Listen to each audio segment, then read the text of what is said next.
Das Funksystem Solexa 2 kann mit bis zu 16 Funkaktoren erweitert werden, zum Beispiel für die Motorsteuerung von Beschattungen und Fenstern, das Schalten bzw. Dimmen von Leuchten oder das Ansteuern eines Heizstrahlers.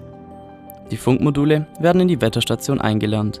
Für eine konstante Funkverbindung ist daher der Abstand von Wetterstation zu Funkmodul entscheidend. Zunächst muss das Funkmodul in Lernbereitschaft gebracht werden. Hierzu muss die Spannungsversorgung des Funkmoduls für ca. 5 Sekunden unterbrochen werden.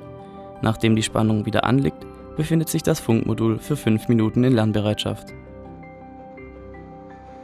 Im nächsten Schritt müssen Sie die Steuerung ebenfalls in Lernbereitschaft bringen. Dies geschieht über 3-sekündiges Berühren der Einstellungsrädchen oben rechts. Sobald im Display SPR angezeigt wird, können Sie mit Hilfe der Bedienfläche nach rechts zu LER navigieren.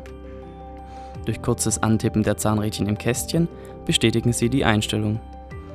Am rechten Rand sollten nun die Funkwellen des Funkmastens laufen. Die Steuerung befindet sich in Lernbereitschaft. Das Funkmodul lernt sich jetzt selbstständig in die Steuerung ein. Dieser Vorgang kann einige Sekunden beanspruchen. Ein kurzer Signalton bestätigt, dass alle gefundenen Module eingelernt sind. Die eingelernten Geräte können nun konfiguriert werden.